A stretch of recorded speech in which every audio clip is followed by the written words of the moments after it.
second. Here we go. All right. So just remember, I am recording, okay? So welcome to our segment of Live with Jane and Jody today. Again, unfortunately, Jane was not able to join me. Hopefully next time, she's still with her family. So let's all send her good thoughts. But anyway, for those of you who do not know me, my name is Jody. I am one of the admissions reps here at Sonoran University, formerly SCNM.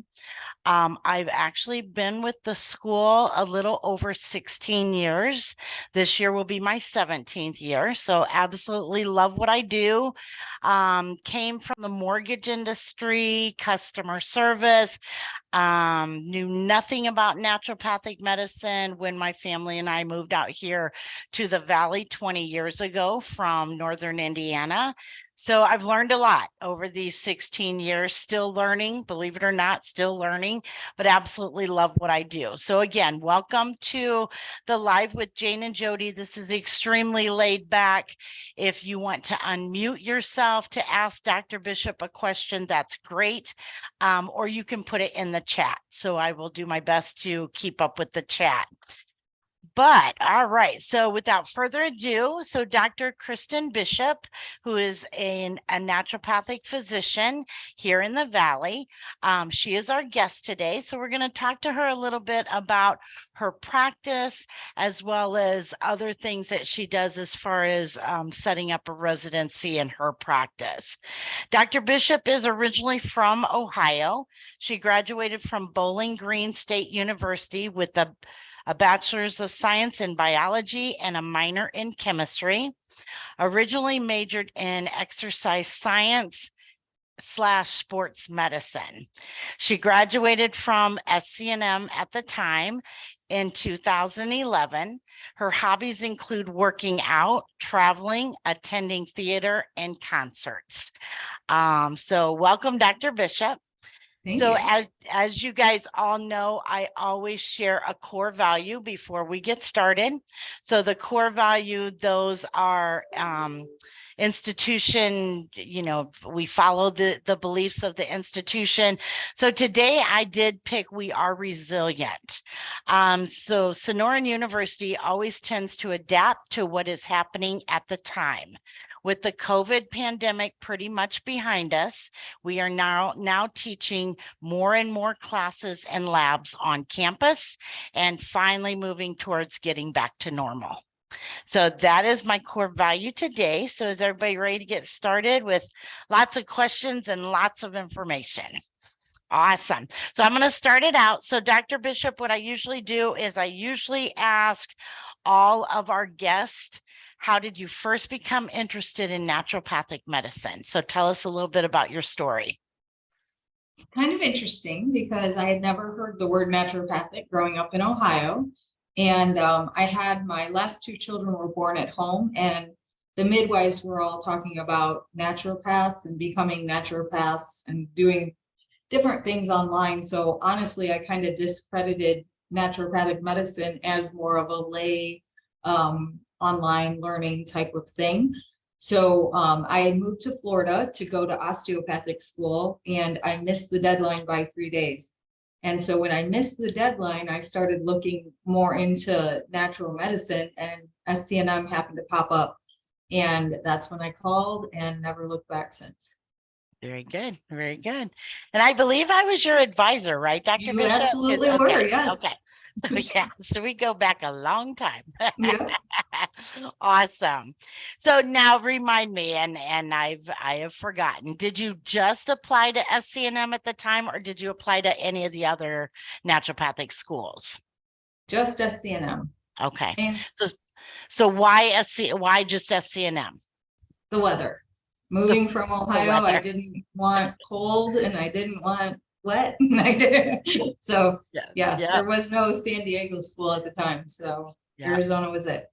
And I think that's probably 90% of our students. Same thing with us. We moved out here, tired of shoveling snow, and we were only about 90 miles east of Chicago. So we got a lot of the bad weather. So yep, we packed it up and moved out here. And I believe when we first moved out here, we went about 3.5 months without seeing rain. So that was definitely something to get used to. So yeah, awesome. All right, any questions so far, you guys? Remember, these segments are for you. So any questions so far? No? Okay. All right. All right. So let's talk a little bit. Well, let's go back here. So Dr. Bishop, did you complete a residency? I did not. At the time, they were extremely limited. They're still significantly more limited than I would like, but at the time, I think it was just the school. You had to do them at SCNM, and I should start saying Sonoran. Jody, you can yell at me. That's okay. That's mm, okay. But I believe that was about all that was available. And because I already had my children and my family, and my husband was working nights to try to get me through school, I really needed to get into the workforce sooner. So that was one of the Okay. main reasons, not because I didn't value it. Okay. Okay. And you went into, once you graduated, passed your boards, did you go right into private practice where you opened up your own practice? Yep. Wow. So Yep. you've been in that office since you finished. For Very 12 years. good. Yep. 12 years. Very good. Awesome. Awesome. And she's in a great location too. So right across the street from the hospital. So great Exactly. location. Awesome. All right. So tell us a little bit about your practice. What do you mainly focus on? Your patient base, how busy are you? Just stuff like that. So my practice is pretty reflective of my personality. One of the things that I really wanted to do was focus on families. And sometimes I am criticized about that, like you should pick a niche or, like figure out something, just do hormones or just do GI or just do endo. But to me, family is my specialty. So we have patients from, hours old. I've done some home visits with home births where we see the baby just after birth to, I think our oldest patient was 96. So we see Wow. everything. I also am a little bit ADD, so I like to be busy. So most of our doctors see probably 12 to 15 patients a day, and there's 5 of us here now. Okay. Okay. in So there's clinic. 5 docs in your office, including you. Yes, because I have 2 Wow. residents, and then Dr. Randall is our clinic director. Dr. Marshall is, she just finished her residency last year and stayed on. And then I have a nurse practitioner that runs our Phoenix clinic. So we do have 2 different clinics. Wow, fantastic. Wow. I know every time that we have visited your office, you've always been busy. So tell me a little bit more. So you chose to open up a residency for students to come and do the residency in your office, right? Yes. Is that a intense process to get started? Because there's not a lot of residencies for naturopathic physicians. Right. Not, it's not terrible at all. Okay. And it's definitely worth it. Part of my why on that is I really want to advance the profession. And I'm also still the legislative chair for Arizona Naturopathic Medical Association. So I'm down at the Capitol a lot lobbying for our scope of practice and things like that. And one of the main things that we do come up against, and someone just put in the chat, do I get pushback from the medical doctors? And on a legislative front, yes. And one of their main concerns is that we don't do residencies because the medical doctors and the osteopathic doctors, they learn, and they'll tell you this, that the bulk of what they learn is in their residency. Interesting. Interesting. But you do have a good relationship with MDs and DOs around you, right? Absolutely. And it's kind of funny. Actually, 2 of them have recently come in as patients. And Mm, then we get referrals from them on the cases that they can't figure out. So it works well when we all work together. right, right. And I would think that's where healthcare is probably heading, is that you have a medical center, you have different professionals within that medical center, and your main goal is that patient, Right. So yeah, because all professionals bring great things with them. So awesome. Any other questions so far? Good question, Tejal. Let's see. So going back to, you said you do family practice, so from pediatrics to geriatrics. So is there a modality that you do more in your practice than others? I would say we do all naturopathic modalities, except we don't do constitutional hydros in the office anymore. Just got to be too Oh, cumbersome with laundry services and all of that. But we do acupuncture, we do homeopathy, we do botanical medicine, nutrition, we do spinal adjustments, we have a far infrared sauna. wow. We use botanical medicine, we do pharmaceutical medicine, like we pretty much do everything. Wow. How exciting. And because we're cash based, we do a membership model. It's called direct primary care. And so we kind of act as urgent care as well, because a lot of our patients don't have insurance. So we just see whatever walks in. We have an EKG machine here. So sometimes we get to even kind of go into the emergency medicine side of it as well, which is fun. Wow. So then so how does that work? Is there like a premium per se that patients would pay per month and they can come and see you so many times a month? Is that how it Yep, works? it's just a flat fee and they have unlimited access to us. It's Wow. $65 a month for an adult who's under 50 or 50 and under, 80 for 51 and older. And then children are 30 a month to be added to Okay. their plans. Interesting. Okay. I Okay. Very guess that was another mission of mine, was to make naturopathic medicine really affordable for families, mm-hmm. because sometimes the cost is prohibited and I didn't want to deny access to anybody based on cost. That is true. So true. So true. All right, you guys got to have some questions here. I'm going to run out of questions, right? All right. So, how many subscribers do you have to your clinics at the moment? So about how I many? believe we have about 17 or 1800 on the membership. They can pay as they go too. So we probably have about 1,000 that just pay as they go. Because we have patients all over the country now. As people move, they'll still consult with us, like for their annual or whatever. So Awesome. Awesome. And there was another student that did that um pay a premium model, and I always thought that was very smart to do, because it works. like you said, you want it to be affordable. Right.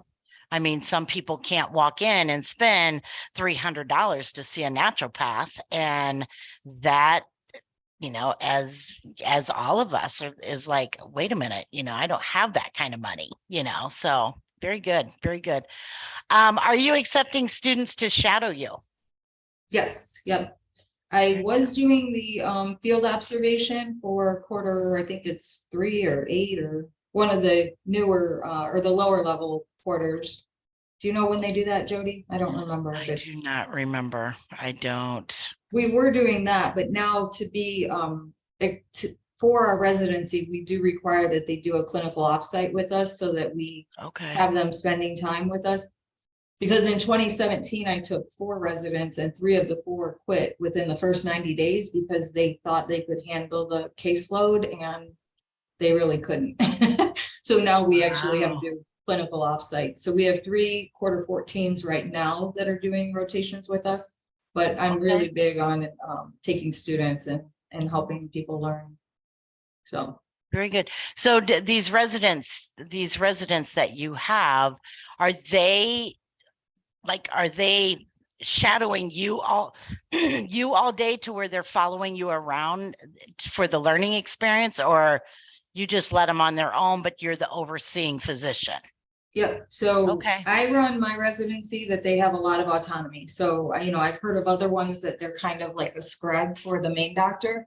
But Hmm. because we're so busy with so many patients, they get their own patient base right from the get-go. Oh, But I wow. meet with them every morning. We do case review. We go patient by patient through their day so that Okay. I help guide them on what to look for, what labs to order, anything that they need like that. So, and then because it's a team-based approach and we have so many doctors here, there's always somebody to help them if they need help. Very good. Very good. I always liked the way you ran your practice. I love it. Love it. Oh, All right. thanks. We have some other questions in here. So, what procedures can you perform in Arizona as a naturopathic doctor? And are all these procedures also cash-based as well, like the subscription plan?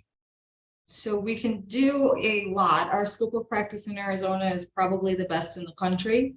Mhm. Washington and Oregon are probably right behind us. Vermont can do quite a bit. Someone asked if we have clinics in New York, and New Mhm. York is not licensed yet.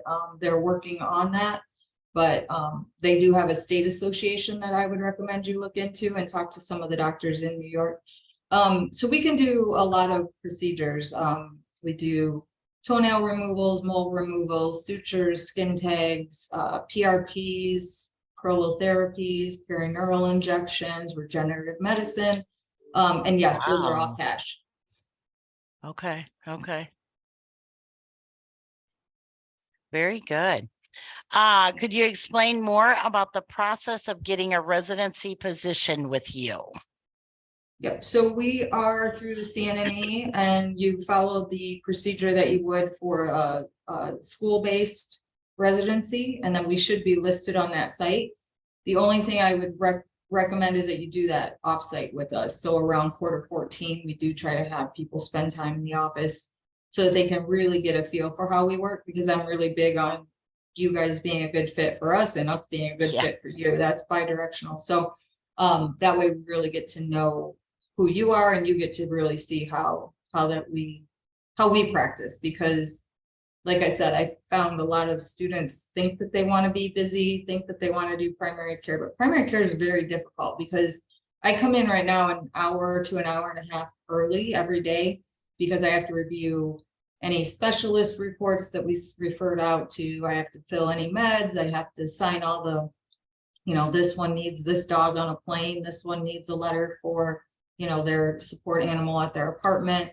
The other day, they needed their doctor to sign for window tinting on their vehicle. We had, there's just a lot of things that you don't think about that primary care fills that role. And so it's a lot of work, and so I think some people think that they want to do this. And then they get in here and they're like, maybe that's not what I want to do. So Well, because it is a fast paced and you have to be willing to multitask and able to keep track of who your patients are. It's a lot. right, right. Awesome. Let's see. Have you created any unique products that are trademarked as yours using your knowledge of botanical or herbal medicine? Well, we do private label our supplement line, but we work with some of our, not sure what's happening. Sorry if that's super loud for you guys.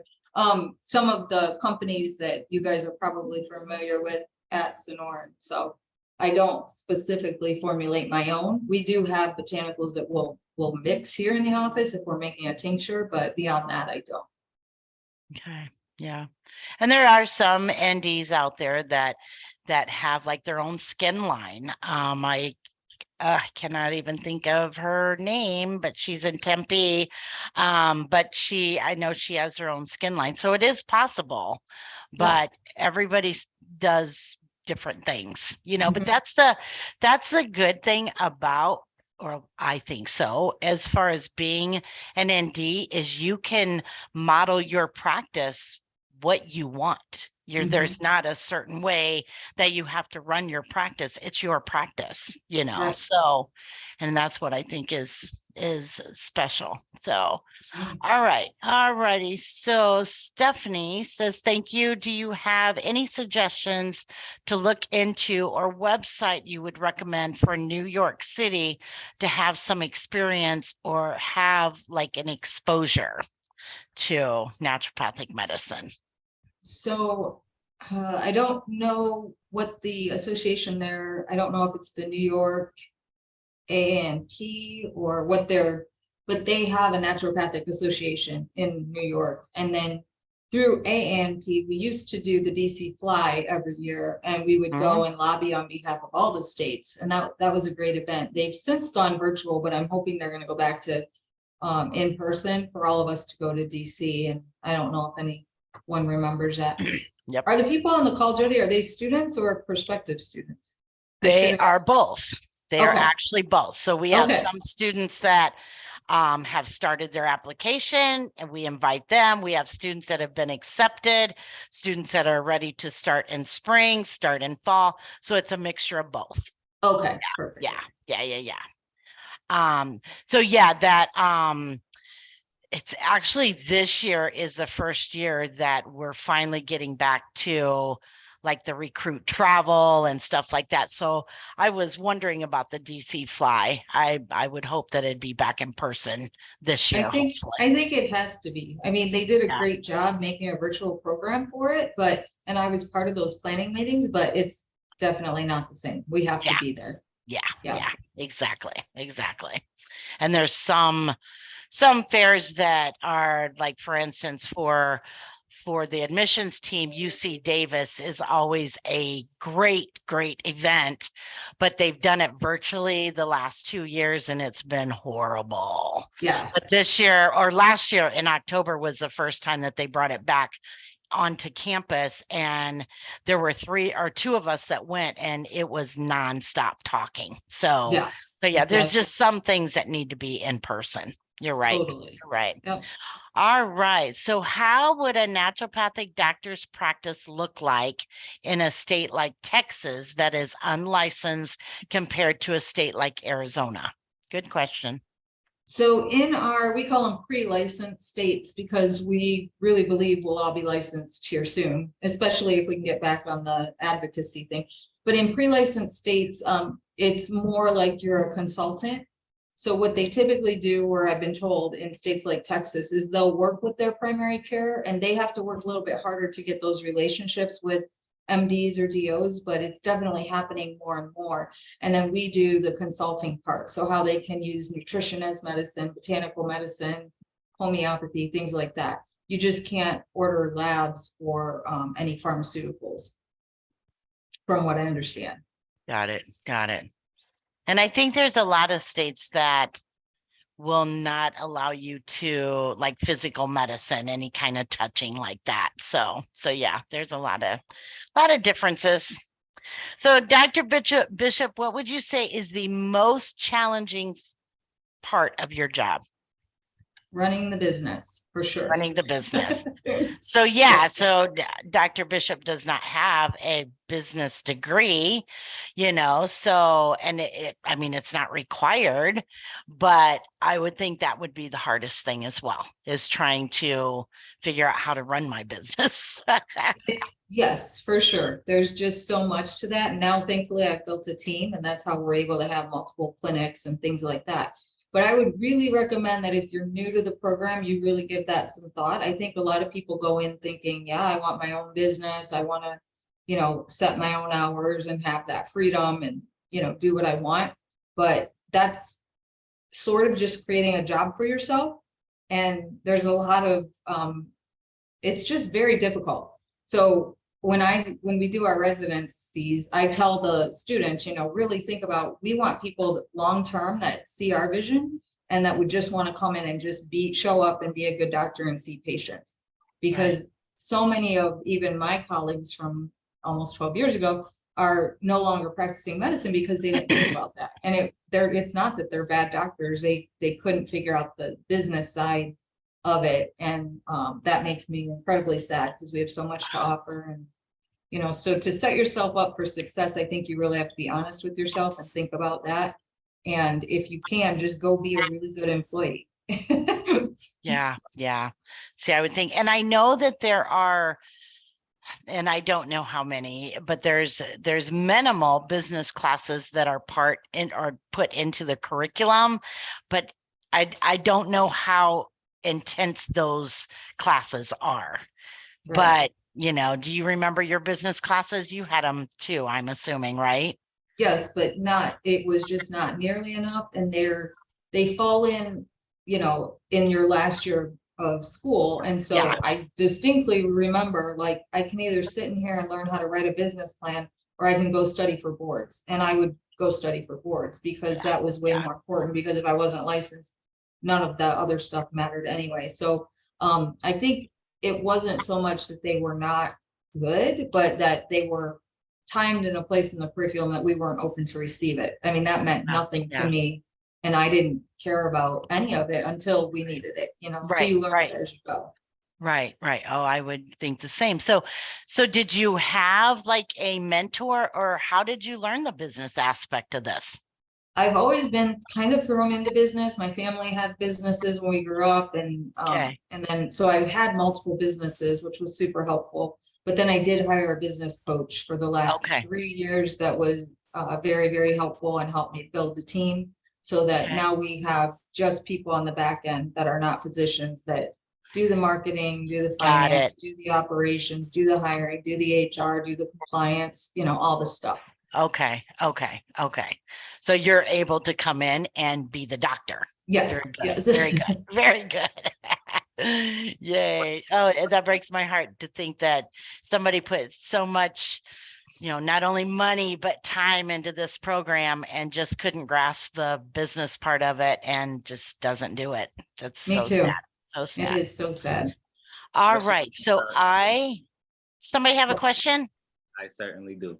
Okay, go ahead, Corey. Whole texting and reading thing, but that's okay. So, I know that NDs don't receive insurance according to states, but are there collectives that are working towards achieving that?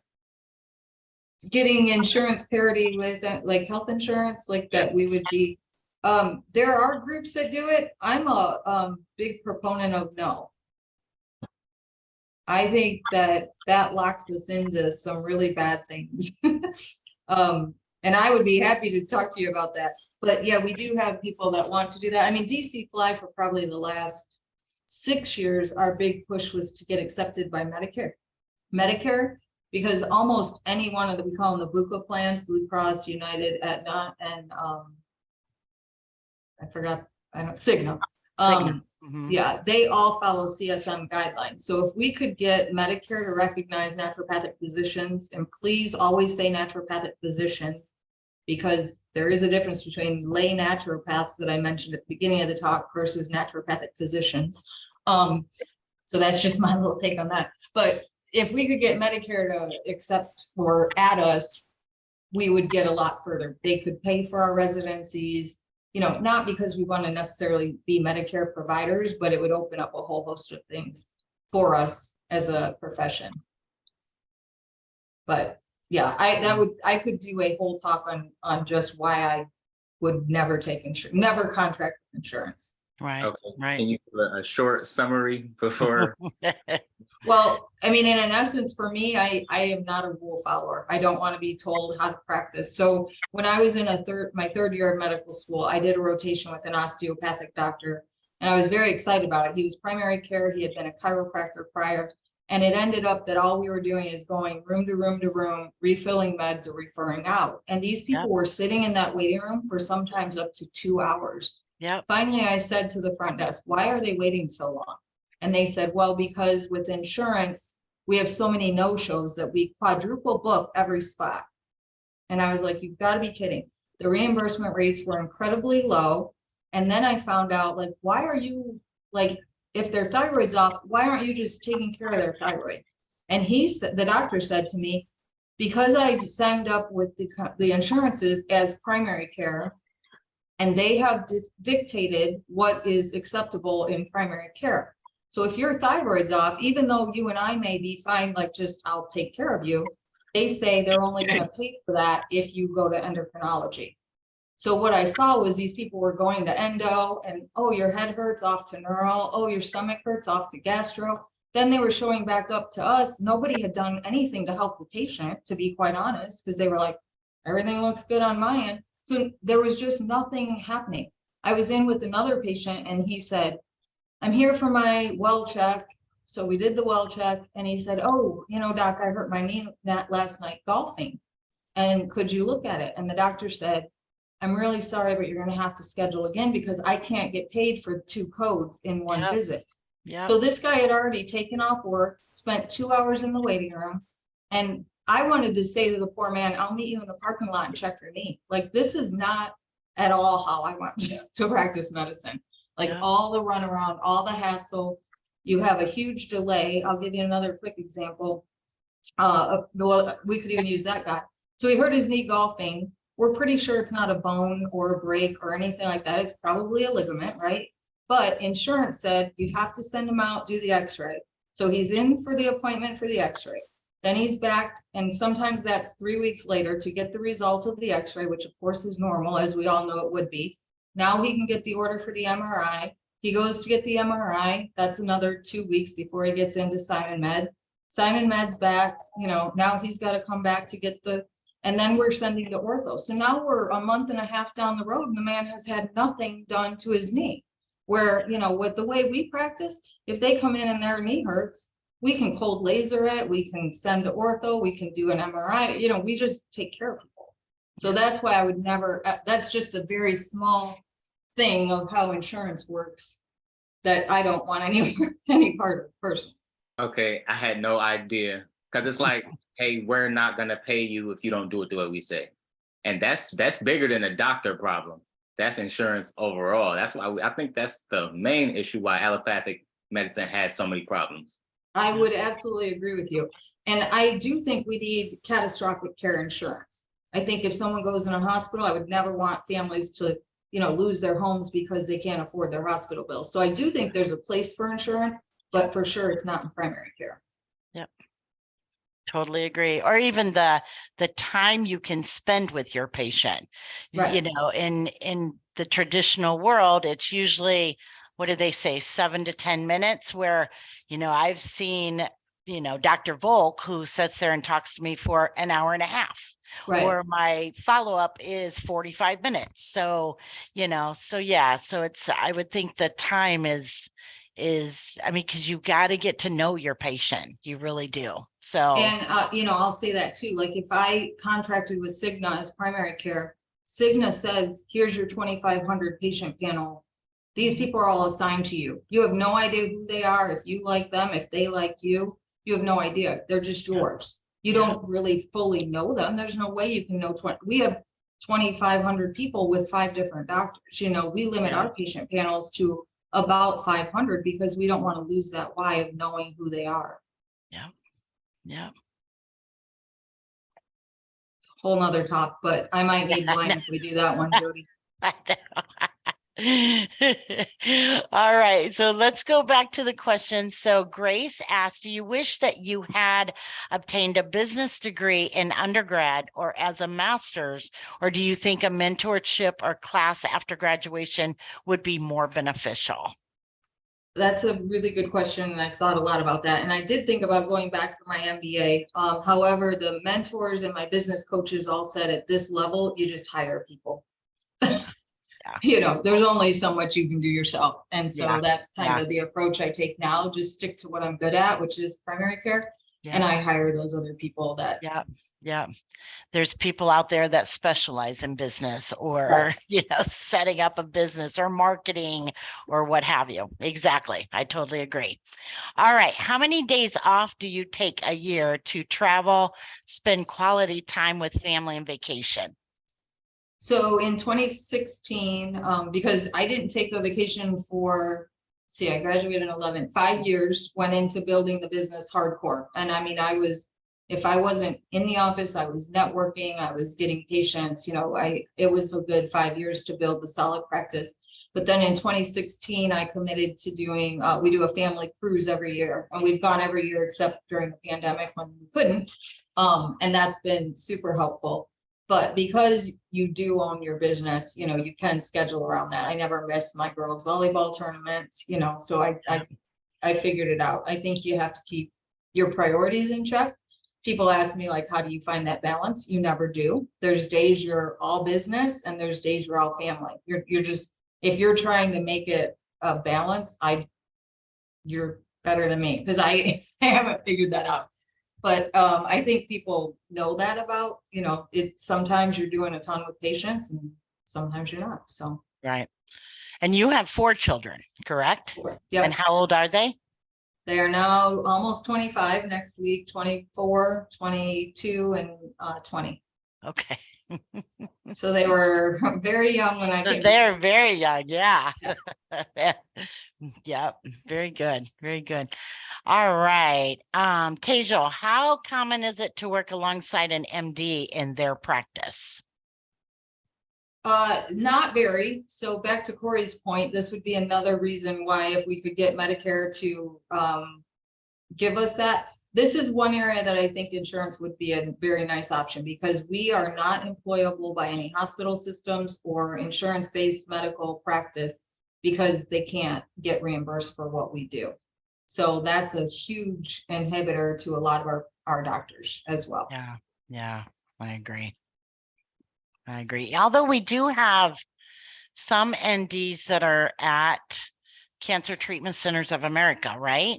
We do. Okay. And some of the cash-based medical doctors like Jack Wolfson, he hires naturopathic doctors. So, and honestly, if you guys haven't heard the term direct primary care, I'm probably going to do a webinar through AZNMA on this form of medicine with the membership based, because there's a lot of confusion about like, well, what's the difference between concierge and direct primary care? Direct primary care has movements in Congress. Trump did an executive order in 2019 around some of the rules with using HSA. So it's a specific business model for medicine. But a lot of the medical doctors are going as well. So when I go to those conferences every year, I'm the only naturopathic doctor that I've ever met there, but it's becoming more and more of a thing. Medical doctors and the osteopathic doctors are getting out of the system as well because they can't stand the insurance and the rules. And honestly, they put some of their contracts up on the screen and I'm like, why in the world would you have ever signed that? I mean, they own them, and they're getting sick of it as well. So, I think Corey was exactly right when he said the insurance industry has kind of just ruined the medical system. So it's interesting to see it all unfold. Yeah, exactly. Exactly. All right. During your years in ND school at SCNM, did you work outside of school or were you a full-time student? Yep, I just was a full-time student because having 4 children, there was just no way I could have worked. Not enough hours in the day? Nope.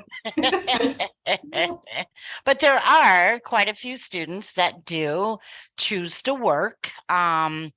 As the advisors, Jane and I often mention to students that, I can't tell you, yes, you can work. No, you can't work. That is up to you. But we always suggest that once you start, waiting till maybe Q3 to get a feel of how much school work is going to take of your life, and then determine if you have enough time to do. Because keep in mind, school is a full-time job per se, and then you have studying on top of that. Dr. Bishop, how much time do you think you've spent studying on top of being in class? Yeah. Most definitely a lot. I remember because I lived kind of far from school, so I would go in again at like 7 in the morning just to, beat the traffic and then just sit and study. Yeah, there's a lot. Yeah, I totally agree. And I don't think, I've asked students, they can't really put a number on it, but, it's just, it is intense. And we'll talk about school here in just a little bit. So I have a couple questions for Dr. Bishop also. All right. So as a business part of it that you mentioned, how would you recommend students to prepare if they don't have any experience at all on business? Ooh. I would make sure you're really committed because there's so much to the business that you don't even know what you don't know. I'll give you just a simple example. When I graduated, I thought, well, I'll order supplies. And in the clinic, you open a drawer, you pull out a needle, you do the B12 shot, right? You get the gauze that's next to it and the alcohol swab. When I got out, all I had was a catalog and I was like, well, I can easily order a needle. well, I looked at the catalog and it was like, do you want a 25 gauge, a 27 gauge, a 15 gauge? Do you want a lure lock? Do you want this separate from the syringe? Oh my God. You know, there was pages of simply the needles, right? And it was incredibly overwhelming. So if you're going to really, if you're positive that you have that entrepreneurial spirit and you really want to own your own business, every time you do an offsite or go to a clinic, and I don't know if the school still has naturopreneurs, but that was a group that a colleague of mine and I myself started. And I try to stay in touch with the president of that group. I know that campus groups have kind of died off since it's been closed, but I heard they're getting back together. But every time I went to an office, and we did that a lot through that group, I would start asking those questions, like, where do you buy your supplies? Like, what do I need to know? The taxes, like, so I used to do an after boards workshop, because after boards, you go from like 100 miles an hour to absolute zero. The day after boards, you're like, I don't even know what to do with myself, because we would study like almost 23 hours a day. I remember not even stopping to go to the bathroom sometimes because we were studying for boards. So I kind of used to do this little thing for students, and it was after boards, and just talk about all the things that you have to line up for business that you would have no idea, like from finding commercial space and understanding the real estate side of it. And I mean, there's just a lot to it. So Wow. start early, find people that have done it, and maybe hire a business coach. But I have a lot of advice on that, because I've done that wrong as well. I've done a lot wrong. So if anyone needs what not to do, call me. And I would think it's normal. You're going to stumble. You're going to look back and go, why did I do that? And, but that's normal. That's life. That's how you learn. The So, business side is just very overwhelming. Like, yeah, if you're yeah. not sure you have it in, the people I look for, I call them intrapreneurs. I don't know if you guys are familiar with that term, but it's the person that has that entrepreneurial spirit. They want to build the profession. They want to, do that, but they don't want the responsibility of having to oversee all that. And those are the kinds of people that I want, that we can build the Keystone brand, because this has become much bigger than just me. And it's really fun, because we have a great team right now where we have a lot of those people. So That's good. That's good. Awesome. All right. Do you have a choice to not contract with insurance if legislation does get passed? Good question. yeah, absolutely. Yes, you would have Okay. that choice. So if it gets passed, you can choose, sorry, I don't want anything to do with health insurance. Okay. Yes, because Okay. one of our legislative asks this year, and we're doing a bill around access. Right now, Access has approved us to see children through the EPSDT program. However, there's 8 plans that administer that program through Access for Children, and none of them will contract with naturopathic physicians. So even though Access has accepted us, and that's kind of consumer driven, which is very cool, but none of the health plans will pay us to administer it. So Okay. super interesting. Yeah, very, very. All Nothing right. is easy. No kidding. What does your typical work week look like? Hours, etc. So right now I see patients 3.5 days a week. So Monday is my administrative day. So I do all of my meetings, because I had to meet with just an example, our business attorney, to do some changes to the operating agreement recently. You'll have like a tax attorney to guide you through that. You'll have to meet with your CPA. Even we had to renew the mechanical thing for the air conditioning units that are on the roof. Just, weird things that come up. So all those things go into my Mondays, as well as meeting with, other businesses, or things like that. And then Tuesday is a full day in the office. Wednesday is a half day in the office. The other half of the day, I meet with my core team to discuss marketing, operations, HR, all that kind of stuff. Thursday is a full day in the office. And then Friday, I stop seeing patients at 3, and I do training with, we have some new front desk people. So I have to train them on culture things like our core values, and our mission, and our vision, and that kind of thing. Very good. So a full week. Yeah. Full week. Wow. Wow.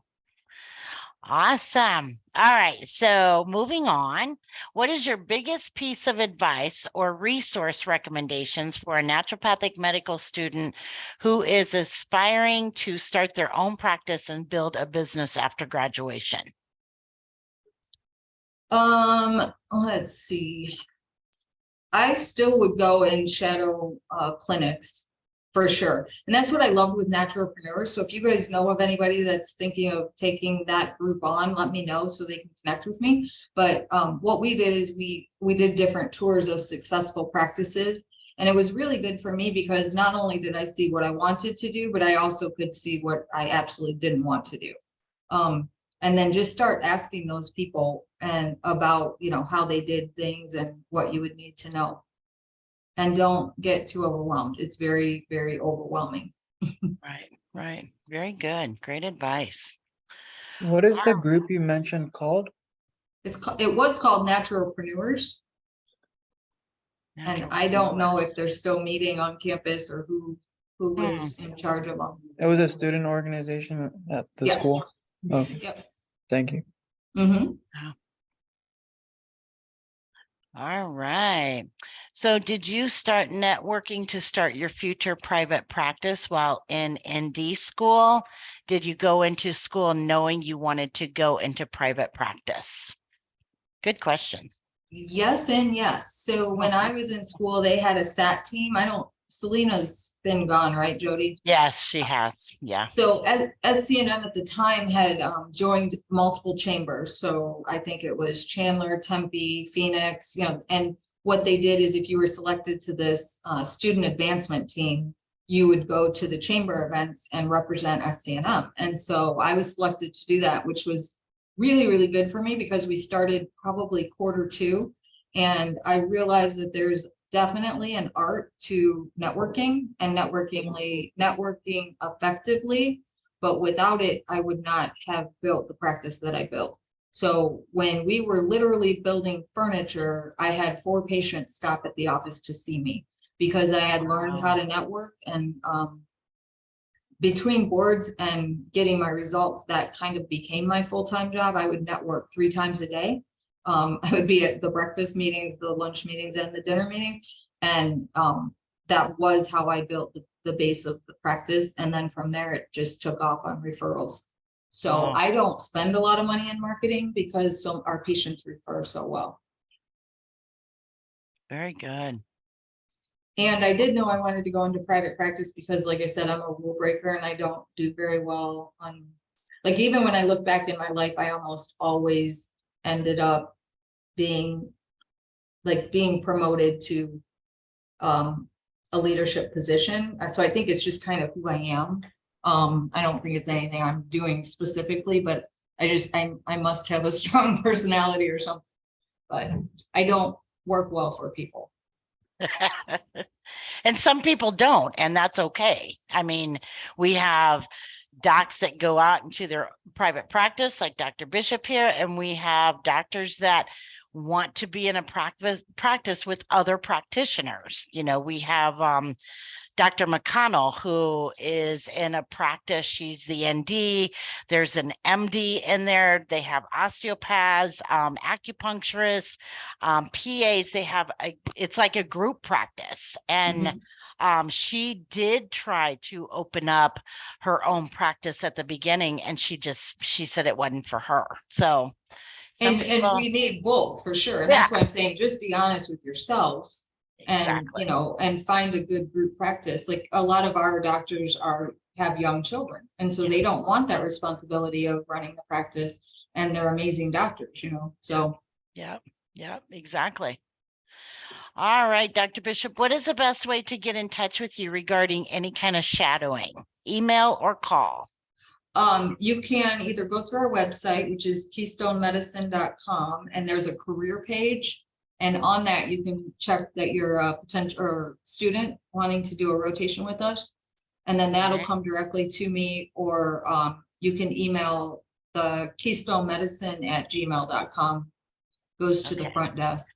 keystonemedicine@gmail.com. So I put both of those in the chat for you guys. Oh, perfect. Great. So yeah. So, okay, so how much we have? About 10 minutes left. So let's talk a little bit about the program. So, one, was it harder than you thought it was going to be? Yes. Okay. And everybody answers it the same. So, yes. Well, I mean, back to my original story, like I had applied to osteopathic school. That is, you have to take the MCAT, you have to have 3 letters of recommendation, you have to go through their centralized place. Right. And Right. so there was a lot of, like, is this legit when I started? Like, is this a real medical school? I've always been a proponent of, like, I think that SCN or Sonoran should require the MCAT. But I was alone in that. But I also did rotations at the hospital across the street from my office because I volunteered there through school. And so I met a lot of the MDs and I did rotations I did a lot of MDDO rotations. And it was really there that I kind of saw, wow, I don't want to say more trained because it's differently trained, but I could probably easily pass the USMLE right now, or even then, but they would have no idea how to pass our board exams because they don't know nutrition, homeopathy, acupuncture, botanical medicine, all the extra things that we have to learn, they don't get. They'd probably do better in pharmaceuticals, and even now, I mean, when they refer to us, it's because they're limited in what they can do. And that is not necessarily because they're bad physicians. It's just because of, again, the insurance industry keeps them limited. Right. Exactly. Exactly. So I have 2 more questions, which should probably take up the rest of the time. So Dr. Bishop, and I'm sure I know your answer, what is the best part of your job? You look forward to coming in every day. I do. What's the best part? For sure. Well, one, I love our team. Like, we have a really fun office. If any of you come out here, you'll see we're a little silly. We get on the floor and play with kids. We sing, we dance, we just have a really good team, which makes it fun to come to work. And then taking care of families has always been kind of my dream, because when I was growing up, we had an old German doctor who's my grandfather had started with, and he saw patients in his home. And so, like, when I went in to see him, he wasn't looking at a computer to figure out, like, our family history. He took care of my grandparents and all 8 children, and I was the 3rd generation. So he just really knew us as a family, and that was what I wanted to do. And now I've been in practice long enough that I have that generational medicine, and I love it because, I know the family history. I could just about tell you our patients, names, grandparents, where they live, what's in their medicine cabinet, the dog's name. I mean, we just have that kind of relationship with our patients, and that's what I love. Yeah. How exciting. How exciting. All right. So my last question, and if you guys have any other last questions here, but I try to respect everybody's time. So what advice, Dr. Bishop, can you give to these students who are getting ready to start their application, embark on this journey, or actually getting ready to start, whether it's spring or fall? What's your advice? Really enjoy the process. Okay. So many times I hear, like, that the students are burnt out and, like, oh, we have adrenal fatigue, and you probably will, but it's okay. You'll get through. But there's many, many days that I missed medical school, and it's so interesting. I think I had a unique class, though, because my study group, we still stay together. And when I started at school, I just thought, I'm a little bit older than most of them are going to be. I'm not looking for friends. I just need to get this degree. And I found some of the best friends in my life. And, we're still, they still are some of my very best friends. So enjoy the process. It's awesome. I remember the last day when, I don't know do they still do the drums? They do. Stuff? They do. Yeah. Like when they were beating on that door, like, it's time to come out. It was such a bittersweet moment. Like, you wanted nothing more than to get out of there. But at the same time, you're like, I don't want to leave, So enjoy the process. It's an awesome experience. We're so blessed with a profession that I don't even really know how to articulate how special naturopathic medicine is. It's pretty awesome. Right, right. And lots of NDs around the valley too. So we have lots of thank you for your time, Dr. Bishop, in the chat. Great information. So yeah, so everybody got lots of information today. Awesome. Awesome. So Sure. thank you so very much, Dr. Bishop. I mean, lots of information. Maybe some of these students will reach out to you. Who knows? Maybe they'll be your patients someday when they come here to school and their adrenals are wiped out and they need to see a naturopath. Absolutely. Happy to help however I can. Thanks for Exactly. thinking of me, All Jody. right. Oh, you are welcome. All right. You guys have a great day and we'll see you in just a couple weeks. All right. Thanks, Bye. everybody. Bye.